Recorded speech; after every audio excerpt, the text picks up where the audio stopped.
Okay, let's dive in. Have you ever felt completely lost when news headlines talk about Congress wrestling with, like, a giant spending bill? Or maybe teetering on the edge of a government shutdown? Oh, absolutely. You hear these terms thrown around: appropriations, omnibus, CR, and especially reconciliation. Yeah, reconciliation. It can sound incredibly complex, maybe even, designed to be confusing. You see these massive bills pass or sometimes fail, but how does that machinery actually work? Well, it often feels like a chaotic, high-stakes negotiation because in many ways it is. But underneath that surface, there are specific legislative tools and processes. Right, like having a map for a complicated landscape. Exact. And that's really our mission in this deep dive. We've looked at analyses that break down exactly how Congress intends to fund the government under what's called regular order. And crucially, the different tools they use when that ideal process kind of breaks down or when they need to make really specific major fiscal changes. Yeah, we want to unpack that structure, look at the different legislative levers they have, from the annual funding bills to the stopgaps and that specialized track for major policy shifts. And we really want to focus on reconciliation today, understanding why it's used and, importantly, clarifying a common point of confusion. What really happens if a reconciliation bill doesn't pass? Because that's key. It's absolutely key. The goal is to give you a clear, practical understanding. So the next time you hear about a potential shutdown or maybe some big, beautiful bill moving through Congress using reconciliation. You'll have a much clearer picture of the tools at play and, frankly, what's actually at stake. Okay, so let's start with the blueprint, this idea of regular order. It's not just a quaint term, right? It's the structured path for budgeting. It comes from the Congressional Budget and Impoundment Control Act of 1974. The 74 Act. So that's the process Congress aims for, even if, they rarely hit the target perfectly. That's the intention, yeah. And it usually kicks off early each year, February-ish, with the president sending Congress their budget proposal. Ah, the president's budget. So that's the administration's wish list. Pretty much. A detailed wish list for the fiscal year that starts October 1st. Priorities, revenue ideas, debt goals. It's a big political statement, the starting gun, but But it's just a proposal. Congress doesn't have to follow it. not at all. They take the reins from there. Hmm. And the next key step in this regular order, ideally by mid-April, is the Congressional Budget Resolution. Okay, the budget resolution, crafted by the House and Senate budget committees. That's right. And it's a concurrent resolution, passes both chambers, but doesn't need the president's signature. It's an internal congressional thing. An internal roadmap. Exactly. It sets the big numbers. Hmm. Overall spending ceilings, revenue floors, the maximum debt level for the coming fiscal year, sometimes looking a few years out. It's the fiscal boundary Congress should operate within. And this resolution, it makes a really crucial distinction, right? The split between mandatory and discretionary spending. This seems fundamental. Oh, it absolutely is. So mandatory spending, that's spending based on existing laws. Laws that set eligibility rules, benefit formulas. The spending just happens automatically based on who qualifies. Like Social Security, Medicare, Medicaid. Precisely. If more people become eligible for Medicare, the spending goes up because the law says it does. Congress doesn't vote on it each year. Wow. And how much of the budget is that? It's the lion's share, Yeah. about two-thirds. In fiscal year 2023, that was something like $4.4 trillion out of a $6.8 trillion total budget. 2/3 on autopilot. Largely, yeah. And it's stable because changing means changing those underlying laws, which is, often politically very difficult. These programs are popular. Okay, so mandatory, automatic, stable, based on existing law. What about the other piece, discretionary spending? That's the part Congress fights over every year, isn't it? That's the one, the other third of the budget. This is what Congress chooses to fund annually through appropriations bills. And this covers, well, pretty much everything else. Basically, yeah. National defense salaries, tanks, ships, but also non-defense things like education funding, infrastructure projects, NASA, EPA, national parks, the FBI. Everything not on that mandatory list. It was around $1.7 trillion in FY 2023. So this is where the annual budget battles really happen. Exactly. Because Congress has to approve it every single year, it's the most flexible part of the budget for them to adjust priorities. But that same need for annual approval makes it vulnerable to gridlock. highly vulnerable. Mhm. Political disagreements, standoffs. Mm. That's where you see the drama often play out. Okay, so we've got the stable 2/3, mandatory, and the annually debated 1/3, discretionary. Now, the process for funding that discretionary part under regular order is the appropriations process. Right, this is supposed to be the engine room of the annual budget. How does it work? Well, it's pretty structured. Both the House and Senate have appropriations committees, and they each have 12 Well, subcommittees. subcommittees, why 12? Each subcommittee handles one specific slice of the government. They draft one of the 12 required appropriations bills. So there's a defense bill, an agriculture bill, energy and water, labor, HHS, education. You get the idea. So instead of one giant bill, they break it down. That's the regular order ideal. Each of those 12 bills is supposed to go through the whole process. Hearings, committee markups, floor debates, votes in both the House and Senate. And if the House and Senate pass different versions, Then they form a conference committee to iron out the differences, get an identical bill passed by both, and send it to the president. and the deadline for all this. September 30th, right before the new fiscal year starts October 1st. Apparently, this sometimes works smoothly, like back in the early 80s. Huh. Imagine that, 12 separate bills, all done on time. But as we know, especially lately, that regular order track, it often falters. Yeah, falters is a polite way to put it sometimes. Partisan fights, deadline slipping, Mhm. other priorities. It often derails getting those 12 bills done individually and on time. And that's when Congress has to use workarounds just to keep the government running, like the continuing resolution, the CR. Ah, the CR. We hear that term constantly. So what is it, fundamentally? It's basically a stopgap, a legislative patch. Its only real purpose is to extend government funding past that September 30th deadline when the main appropriations bills aren't finished. So it just buys time. Exactly.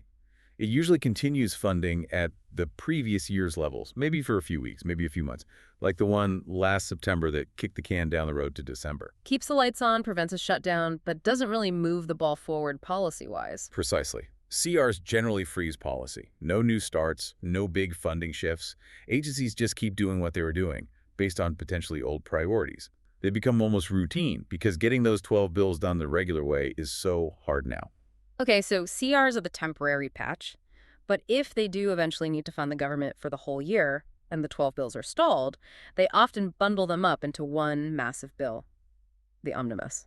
Right, the omnibus bill. It's basically a giant container ship for legislation, bundling multiple, sometimes all 12, appropriations bills together. That big Consolidated Appropriations Act of 2023. Classic omnibus. Sounds efficient, maybe? Gets it all done at once. It's certainly faster than passing 12 separate bills late in the game. It lets Congress clear the decks, especially when facing a shutdown deadline. Expedient, yes. But I imagine the trade-off is less scrutiny. That's the big criticism. Voting on one enormous bill makes it really hard to debate or even properly review the details for specific agencies or programs. And sometimes, unrelated policy provisions, known as riders, can get tucked into these must-pass bills. Okay, so appropriations for annual discretionary stuff, CRs for temporary delays, omnibus bills to bundle it all up later. Now, let's shift gears to the one that seems, I don't know, special and often more controversial. Reconciliation. Yeah, reconciliation is fundamentally different. It's not part of that annual appropriation cycle for discretionary funding. It's a specialized process. Created by that same 74 Budget Act. Exactly. And it only gets triggered if the congressional budget resolution, that internal roadmap we talked about, includes specific reconciliation instructions telling certain committees what to do. And its purpose isn't funding agencies day to day. No, not at all. Its specific job is to change existing laws related to mandatory spending, revenue, so taxes, or the debt limit. Okay, so it's about changing the big underlying fiscal laws. Precisely. The goal is to bring those laws into line with the targets set in the budget resolution. Maybe the resolution called for deficit reduction, so the instructions tell committees to find savings in mandatory programs or raise revenue through tax changes. Or maybe it instructs them to increase the debt limit. So appropriations handle the annual discretionary slice, while reconciliation targets structural changes to mandatory spending, taxes, or debt, potentially long-term changes. That's the key difference. And politically, the huge deal with reconciliation is the special rules it operates under, especially in the Senate. Right, this is the simple majority part. That's the one. Once the instructed committees draft their pieces, they get bundled into a single reconciliation bill. In the Senate, debate is strictly limited, usually just 20 hours total. And crucially, it only needs a simple majority to pass, 51 votes, or 50 plus the vice president's tiebreaker. Which means it bypasses the filibuster. Exactly. It avoids that 60-vote threshold that most other major legislation needs to overcome a filibuster in the Senate. That makes it incredibly powerful for enacting significant fiscal policy changes when one party controls Congress and the White House, even narrowly. But it's not a blank check, right? There are limits. Definitely. The most important constraint is the Byrd Rule, named after Senator Robert Byrd. What does the Byrd Rule do? It essentially says that provisions in a reconciliation bill have to be primarily budget-related. They must have a direct budgetary effect that isn't just, incidental. It's designed to prevent non-fiscal policy changes or extraneous matter from sneaking into the bill just to take advantage of the fast-track simple majority process. And who decides if something violates the Byrd Rule? The Senate parliamentarian advises on that. They review the bill and can flag provisions that don't meet the Byrd Rule's criteria, which then typically need 60 votes to stay in, effectively killing them in a reconciliation context. Okay, so reconciliation. Powerful, fast-track, simple majority in the Senate, but only for mandatory spending, taxes, or the debt limit, and constrained by the Byrd Rule to keep it focused on budget impacts. You got it. And we've seen it used for some really big things. Those Bush tax cuts in 2001 and 2003, reconciliation. The 2017 Tax Cuts and Jobs Act, reconciliation. So it helps to clearly contrast these tools. Appropriations and omnibus bills deal with annual discretionary funding, using regular or bundled processes, often needing 60 votes in the Senate. Right. CRs are just temporary stopgaps for that same discretionary funding. While reconciliation is the special path for structural changes to mandatory spending, taxes, or debt, using an expedited, simple majority process limited by the Byrd Rule. Exactly. Very different tools for very different jobs within the budget system. Okay, this brings us to a really critical question, one that causes a lot of anxiety and maybe misunderstanding, especially when a big reconciliation bill is being debated, maybe something contentious. What happens if a reconciliation bill fails? Do the lights go out? Is there a shutdown? This is probably the single most important thing to clarify about reconciliation, and it addresses those misgivings directly. If a reconciliation bill fails to pass, let me be crystal clear. There is no government shutdown. Okay, say that again. No shutdown. No shutdown. Absolutely not. Why not? Walk us through that. Because remember what reconciliation deals with. Mandatory spending, like Social Security and Medicare. Revenue, like tax laws. And the debt limit. Government shutdowns happen when Congress fails to pass the annual appropriations bills for discretionary programs. The FBI, national parks, defense operations, etc. So the funding streams are totally separate. Completely separate. Mandatory programs keep running based on their existing authorizing laws, regardless of what happens with a reconciliation bill. Social Security checks still go out. Medicare still pays claims. Those programs aren't affected. The failure of a reconciliation bill simply doesn't touch the funding for the government operations covered by annual appropriations. So no stopping Social Security checks, no closing national parks just because a reconciliation bill fails. That's right. What does happen when a reconciliation bill fails is pretty straightforward. The specific changes it was trying to make, the tax cuts, the spending reforms, the program alterations, they just do not happen. The policy change fails. Exactly. The status quo remains in place for whatever area that bill was targeting. Think back to 2017, the effort to repeal and replace the Affordable Care Act using reconciliation. Right. That failed. It failed. And the result, the ACA remained the law of the land. The changes didn't happen. That's the consequence. The intended policy adjustments, the fiscal shifts described in the budget resolutions instructions for that bill, they simply don't materialize. So the impact is policy-related and political, not operational for the government as a whole. Mostly, yes. It means the majority party's legislative priority might be stalled, leading to political fallout. The policy landscape remains unchanged in that specific area. Is there any way a reconciliation failure could cause a broader crisis? The one exception, the significant risk, is if that reconciliation bill was the specific vehicle chosen to raise the debt ceiling. If that bill fails, and there's no other plan B ready to go quickly to raise or suspend the debt limit, then the government could risk default. then you could face a potential default crisis, Yeah. like the standoffs we saw in 2011 and 2023. But notice, that risk is tied specifically to the debt limit function, not to the failure of tax changes or mandatory spending reforms within the bill. It's about hitting the borrowing cap. That's a really crucial distinction. So if a reconciliation bill fails, Congress can try again, maybe tweak the bill. Sure, they can revise it, try to address why it failed, maybe Byrd Rule issues, maybe they couldn't get 50 votes. They could try to pass similar policies through regular order, but that's much harder with the filibuster. Or they might just give up on it for a while. Or abandon the effort, yeah. Depends on the politics and priorities. So for you listening, the big takeaway here. A reconciliation bill failing doesn't shut down the government. It means the specific policy changes in that bill relating to mandatory spending, taxes, or maybe the debt limit just don't happen.